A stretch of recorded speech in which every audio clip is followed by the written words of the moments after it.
Hello, hello, hello, ladies. This podcast is designed exclusively for you. This is Her Talk Show, where we dive into inspiring thoughts, ideas, and stories, all with one purpose: to empower and uplift women like you. I am Sabrina Victoria, your host and guide on this journey of self discovery and growth. In each episode, we explore the stories of extraordinary women who have triumphed over adversity, shattered glass ceilings, and blazed trails. We'll uncover their secrets, learning from their experiences, failures, and triumphs along the way. But here's the twist: we won't stop at just the known. We'll dig deeper and ask the questions that others might overlook. We'll unravel the truths that lie beneath the surface and ask, what do you know that we don't know? Brace yourself for this eye-opening revelation and mind-expanding insights. I invite you to hit that subscribe button, follow, like, and share. Together, we are creating a vibrant community of empowered women. Get ready to unleash your brilliance. Her Talk Show starts now. We come to you every day with the best speakers, relationship coaches, spiritual mentors, trailblazers, business owners, authors, young hustlers, podcasters, entrepreneurs, fitness trainers, therapists, financial advisors, and more. We ask our guests one question: what do you know that I don't know? Get ready, because today's guest is about to change the way you view your world. This is Her Talk Show, hosted by Sabrina Victoria. Joining us today for this episode of Her Talk Show, we have had over 500 women grace this stage, and we are adding another one to the list today. If you are watching us live, welcome. And if you are watching us on the replay, make sure you hashtag replay so we can send you some love in the comments. Either way, if you are watching us, please share this video so we can get more eyes and more ears on the amazing content that we're sharing today. Today, I'm speaking with an amazing woman named Berta Medina. Berta is a keynote speaker, coach, and author with years of business savvy, an adventurous streak, yes, and focus on giving. Berta has developed systems that interact with every level of the personal and professional environment. So excited to have this conversation. Welcome, Berta. Thank you. So happy to be here, Sabrina. Thank you so much for the invitation and for being who you are for all of us. Yes. Thank you for taking some time out of your day to hang out and chill with me. I so appreciated our very first call that we had together. I appreciate your journey. I appreciate your vulnerability and just your willingness to give, your willingness to share, I think, is not something that a lot of individuals understand. Got it. And I think everybody has it in them. I think they're just not invited to do it. I think we're born by default givers. Somehow it's beat out of us, but when you start doing it again, it just becomes very natural. Yes. So you are bringing the topic of vision. Yes. To us today, which I just love this topic. Me too. So where do you want to start? I would love to know why you decided to bring this to the table. Well, good. I actually believe in the power of vision. I'll share a little story and maybe it'll make sense. So I think in 2007 or something, my cousins and I all got together and we watched The Secret, right? And they were talking about vision boards. We had a party and we all created our vision board. So I did my vision board, which had everything I had ever wanted to do. I wanted to volunteer and I wanted to go to Africa and I wanted to climb Mount Kilimanjaro and I wanted to work with the Maasai people and I wanted to all these things, have my own business. I mean, it was a series of things that had been festering for a long time. So I create this vision board, put it in my bathroom, hanging in front of my toilet, because I figured I'd see it at least twice a day, right? And it just sat there. And there's something very powerful, Sabrina, about when you're looking at something all the time, even when I didn't see it, my subconscious was seeing it. And little by little, things started coming together. And I know God was working. Eventually, I opened my own company. I was in title for 28 years before I jumped off a mountain to become a coach full time, and on the real estate side.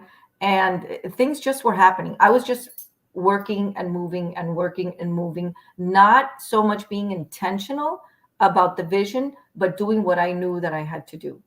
And then in 2014, 7 years later, I, at the time, someone had come over and talked to me about coaching. And I was like, people always call me a coach. And they're like, yeah, but you can get certified and actually become a coach. And I'm like, what are you talking about? So I start looking into it. 2 weeks later, I'm enrolled at the University of Miami, their professional coaching program. And while all of this was going on, I receive an invitation, right? And I say it's an invitation from God. My daughter's scrolling. She sees something on her Instagram and she says, Mom, look at this thing that they've got coming up. It's this organization. I had never heard of them. And they're doing a trip and you get to sponsor a Maasai child and you get to raise funds by climbing Mount Kilimanjaro, and you'll spend 3 weeks in Kenya and Tanzania. And Tanzania had never been on my list, but Kenya had since I was a little girl. So I'm looking at it, reading through the stuff, I'm signing up, and I go to my husband. I said, listen, I'm going to be gone for 3 weeks in September. This is January or something, right? I'm going to be gone for 3 weeks in September, and I'm going to Africa, and I'm going to climb Mount Kilimanjaro, and you can't come with me because you have gout, and I need $2,500 as a deposit, pull out of the family account. And he's looking at me like I had just lost my mind, right? And saying you're on the waiting list, and I'm like, oh crap, I just went all in, and I may not even be going on this trip. But as fate and luck would have it, it did happen. And we had 9 months to prepare for this trip. And everything that I never imagined, right? I was going to be climbing at this time. Sabrina, I am a 47-year-old postmenopausal grandma, born and raised in Miami. We don't even have hills. I never climbed a mountain in my life. And my husband was like, and you're going to start with Kilimanjaro? I said, listen, this is the plan. I'm gonna summit or die trying, but it's not about me. It's about Sipao was a little boy. And so funny enough, Sabrina, we had to pay around $6,000 for the trip. And then we had to raise $6,000 for our sponsored child. And that would ensure that he would have, medical, educational, and nutritional needs met until he graduated high school. So it was a one-time thing. We were going to be able to raise these funds. And I was like, I hate asking people for money.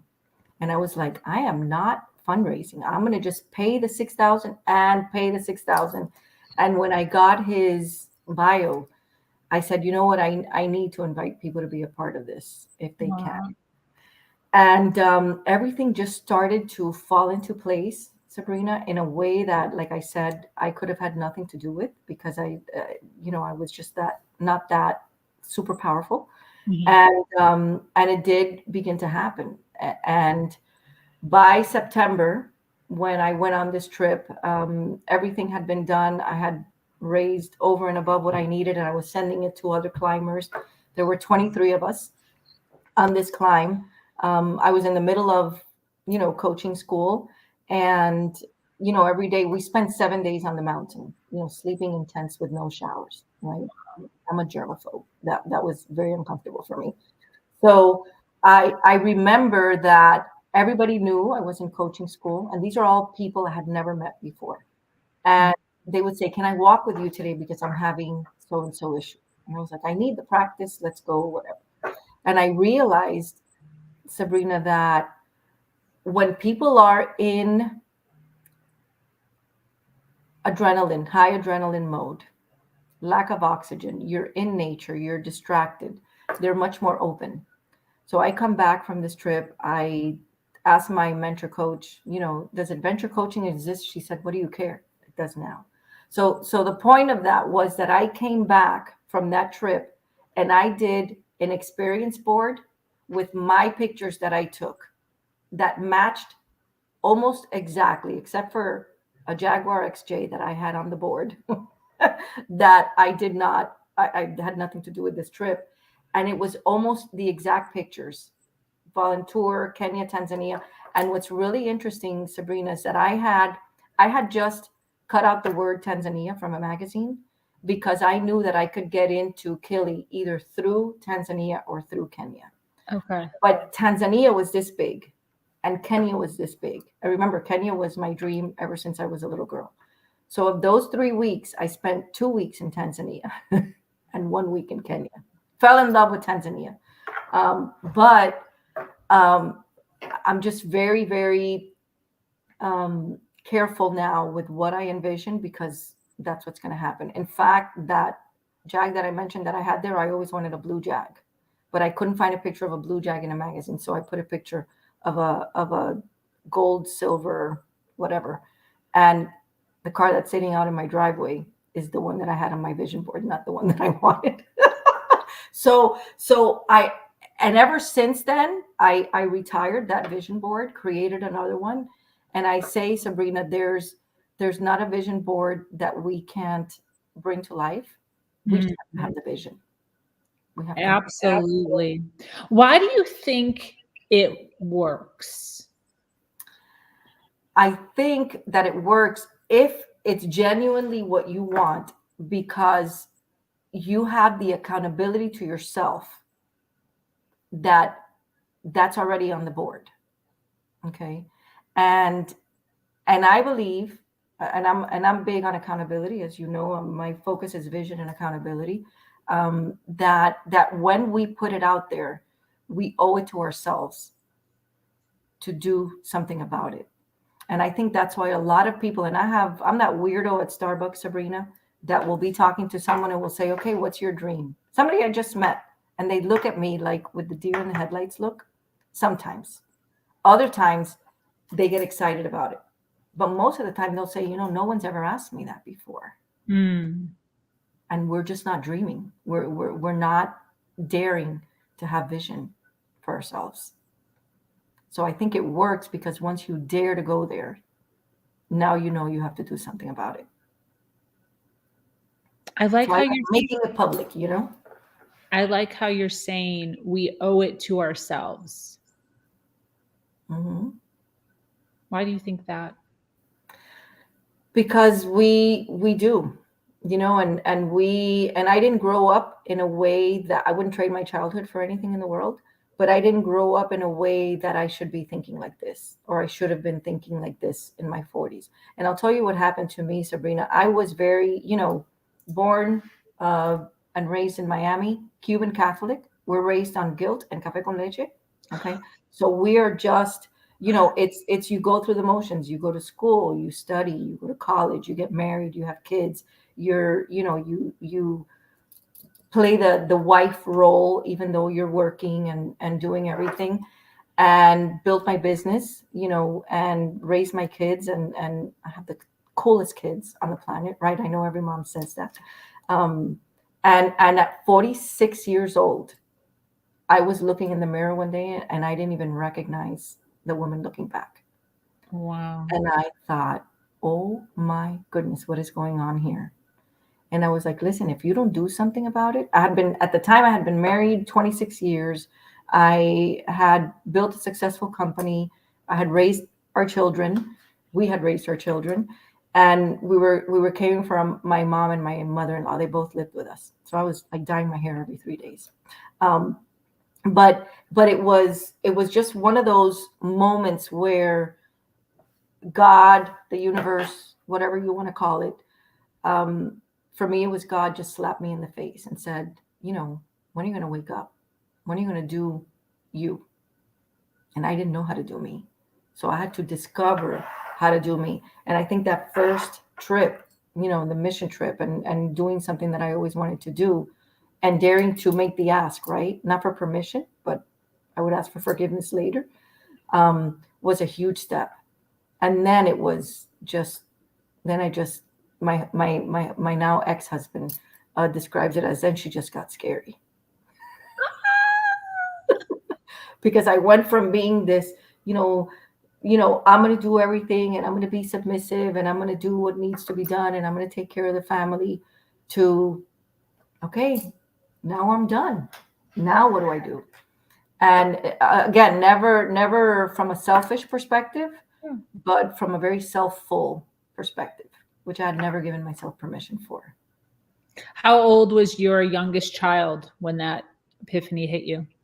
My daughter was 26 and my son was 24. So they were grown. They were already, they had moved away, and my son was in college in Orlando, never came back to Miami, and my daughter has lived everywhere in the country.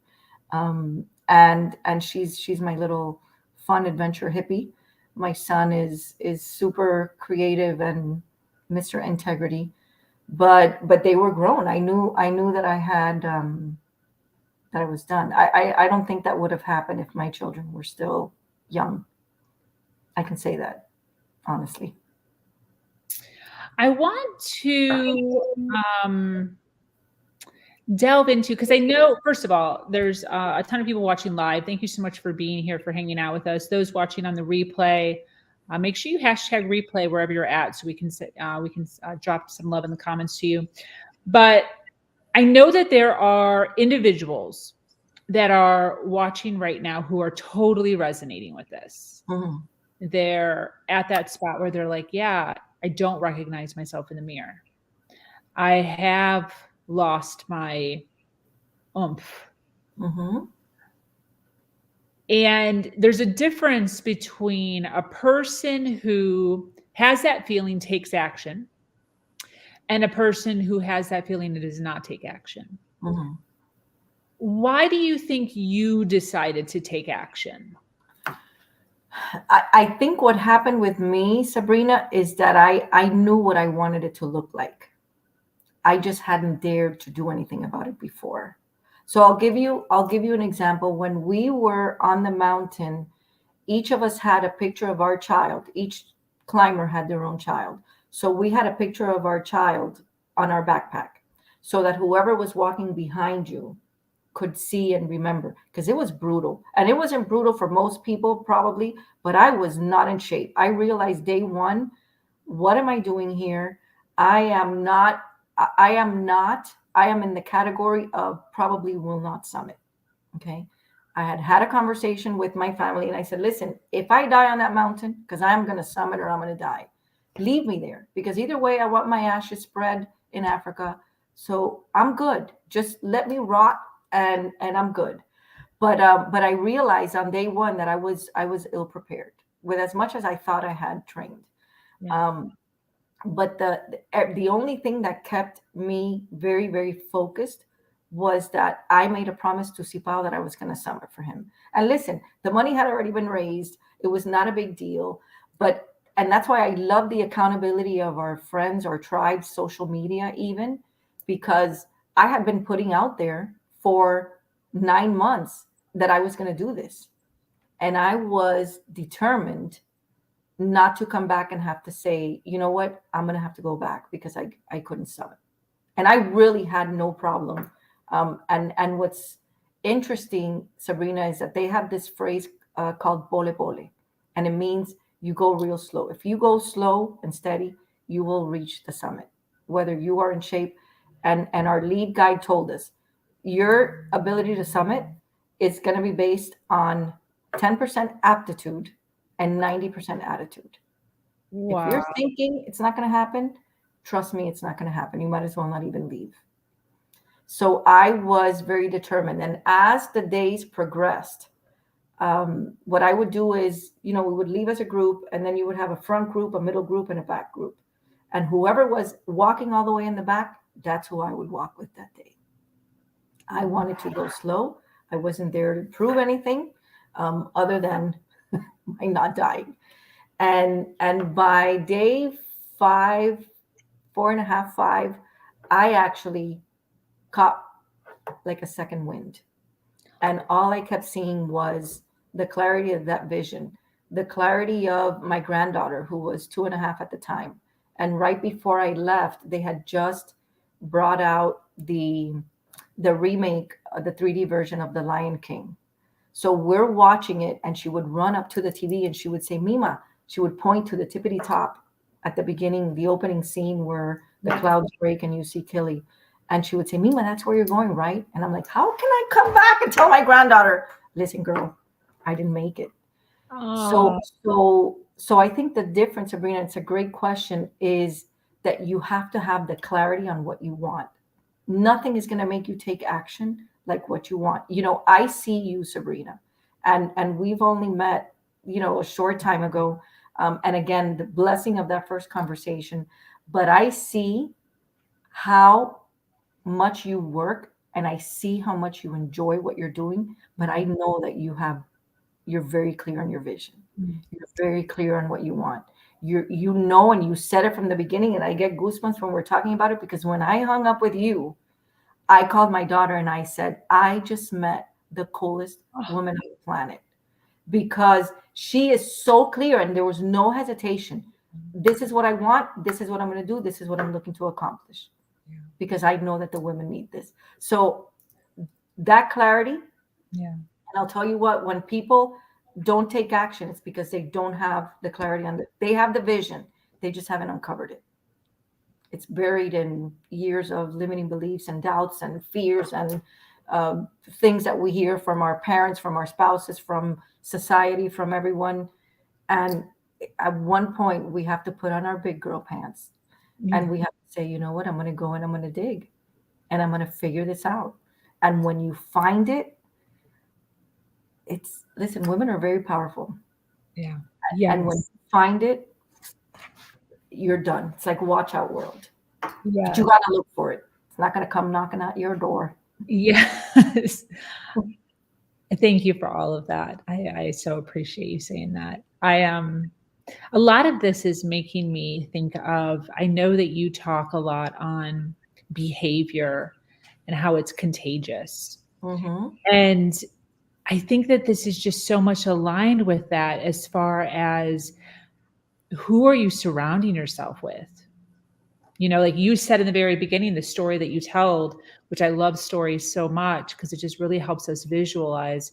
But I'm just imagining you sitting down with your friends, family, watching The Secret and working together and building vision boards together. I mean, that is you with a community where you are all together with the same similar vision.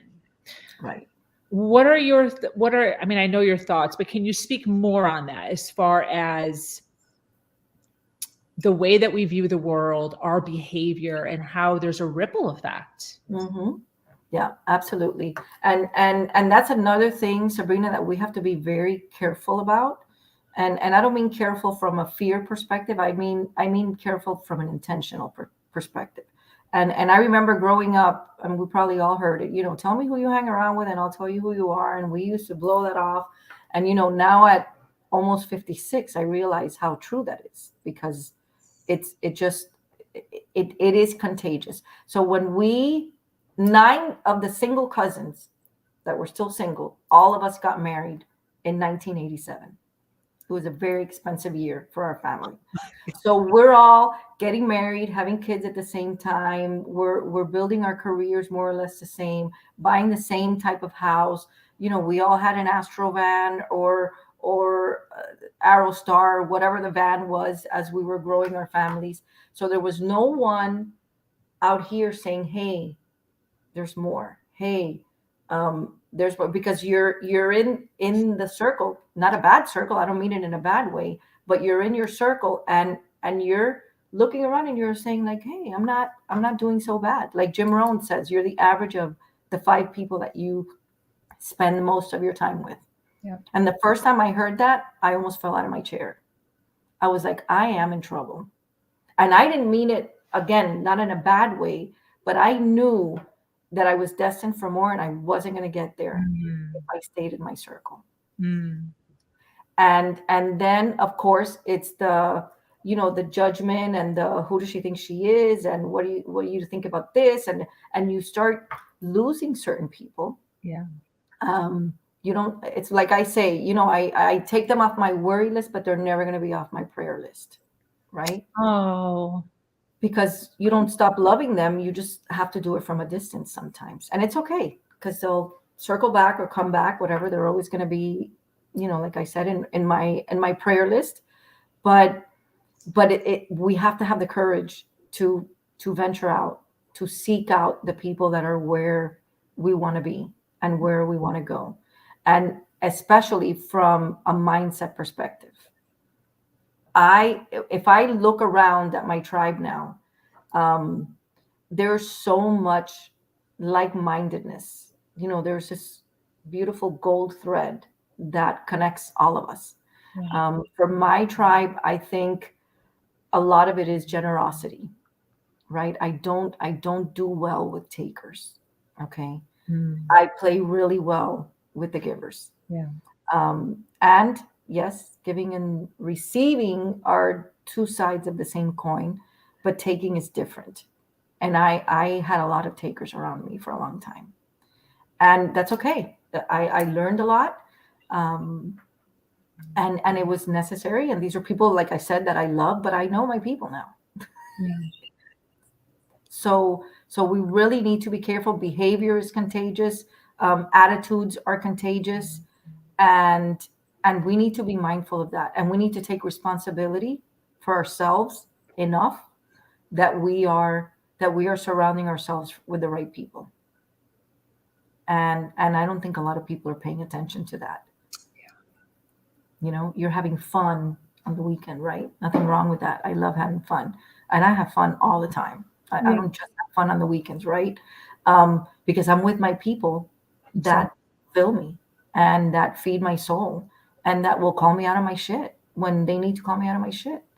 And I don't have a problem with that because I do it all the time, and I do it out of love. There's nothing. I'm not going to grow if people are just, oh yeah, you're doing so good. No, man, I want you to beat me up. I want you to call me out. I want you to let me know where I'm faltering. And if you are hanging around with mediocrity, again, I'm not saying it from a judging perspective. Just if you're hanging around with mediocrity, you're going to be mediocre. Yeah. And if that's what you want, good for you. Yay, go for it. But if you want to be stratospheric success, mindset, generous, giving, impact driven, you got to hang around with those people. And they do exist, Sabrina. They are everywhere. Yeah. People are freaking awesome. People are awesome. And I know people that say, everywhere I go, people just, they're so bad and they treat me bad and they're backstabbing. And I go, listen, because that's what you're going out looking for. Yeah. 99.999% of the time, if I go out looking for people to be generous and loving and caring and considerate and compassionate, that's what I find. I don't find the assholes because I'm not looking for the assholes. Yeah. Sorry. Beautiful. Potty mouth.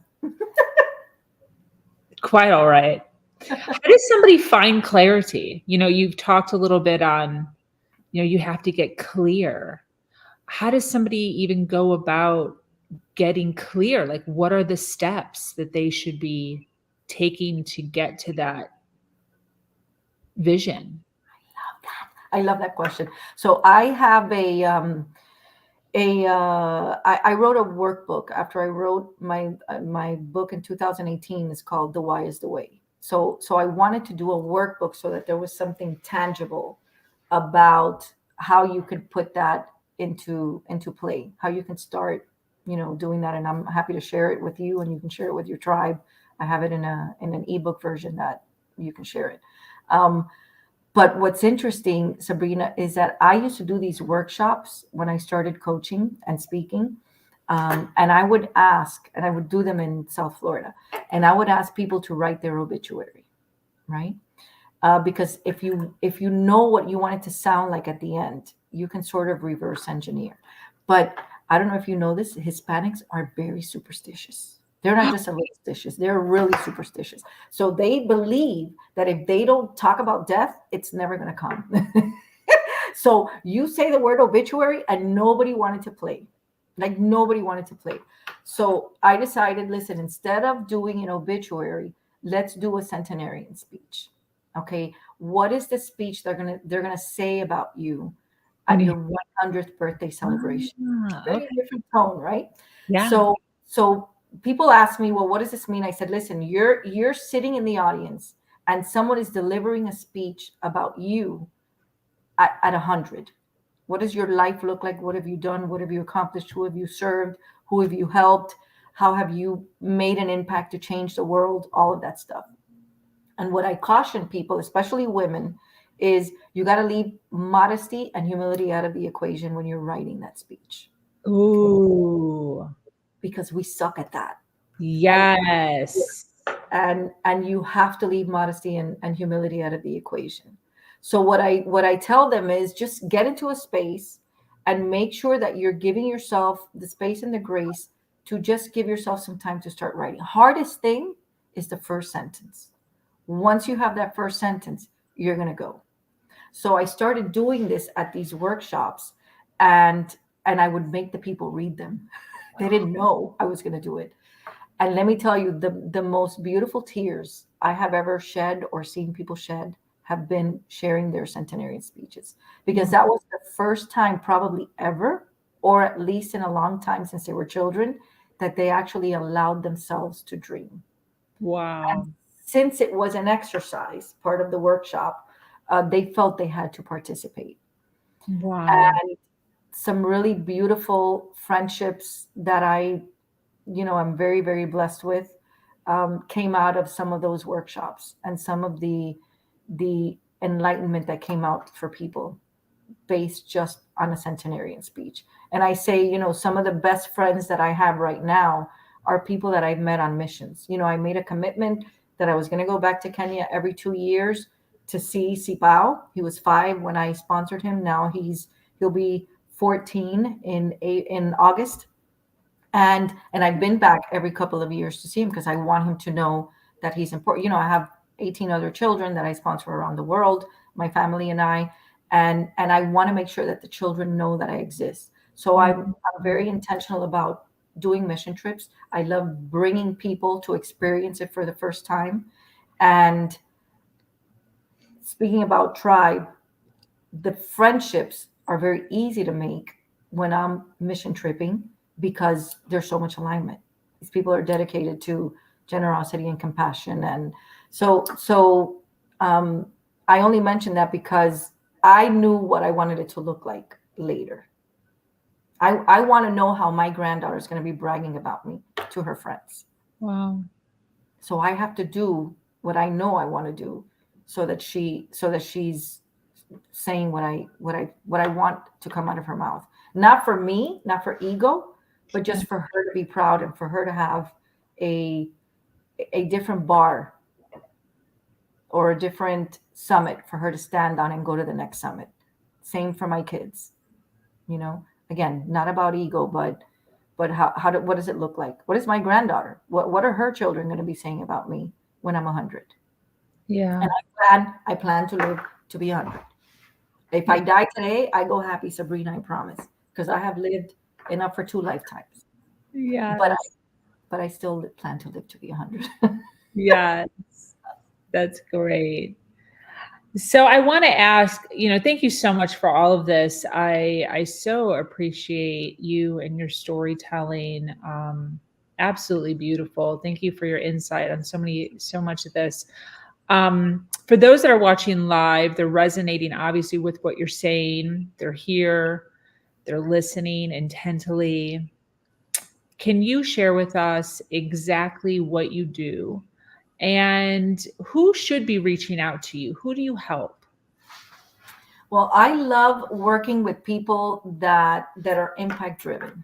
Okay. My sweet spot is working with coaches and speakers around the business of coaching and coaching and speaking. I believe that the more of us are out there, spreading a good word from a stage, or bringing out the best in others, the better the world is going to be for my granddaughter.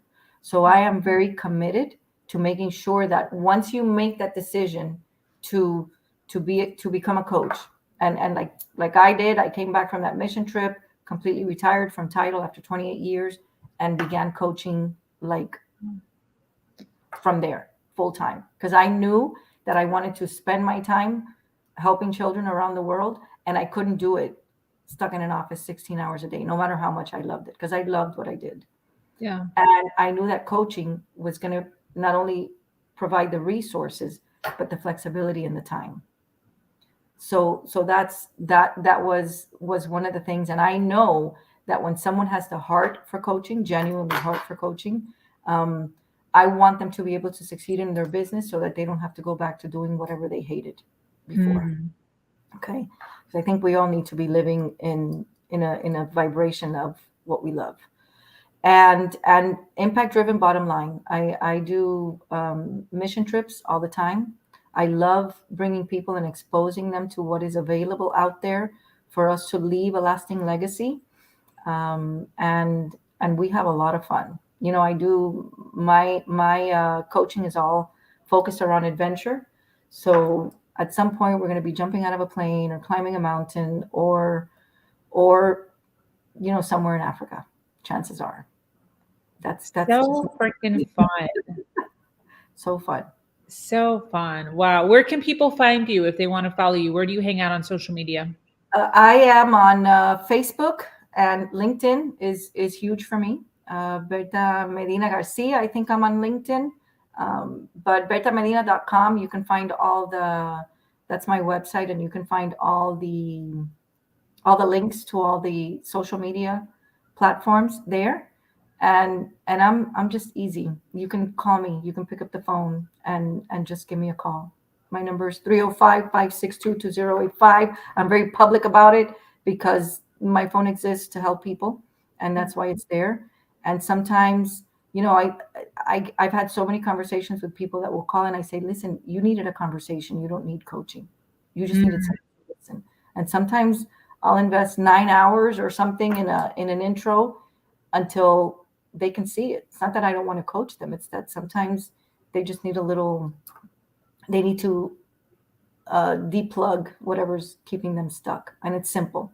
So sometimes a conversation will do just that. But yeah, social media or my website is easiest place to find me. Perfect. And why do you do what you do? Because I want the people to understand that the world is not the way that they're selling it to us. I stopped watching the news in 2008. I don't care. I will find out if the weather's bad by looking out my window. If there's a zombie apocalypse, I will know. It's not like they can warn you. They're just going to tell us. So I tell people stop watching the news because it's distorted. There's so much good going on in every corner of every street of every city of every town in this whole entire world. There are people doing good, a lot of good, you guys, and I want to expose people to that, and I want people to know that if they don't have anyone that is breathing life into their dreams, I'm going to introduce you to a really neat tribe that's going to show you that we exist. Beautiful. Thank you so much for being here. If you resonated with Berta and all the goodness that she shared, make sure you connect with her. Her website is bertamedina.com. She hangs out predominantly on Facebook and LinkedIn. We love to connect people here on this platform in order to make sure we all continue to rise. Berta, thank you so much for being here. Any closing thoughts as we wrap up?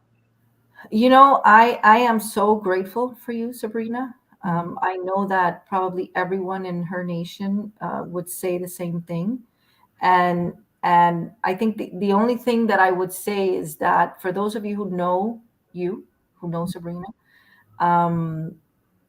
you know that the good people that are in it for the right reason exist. Okay. And if you cannot find that person, you be that person.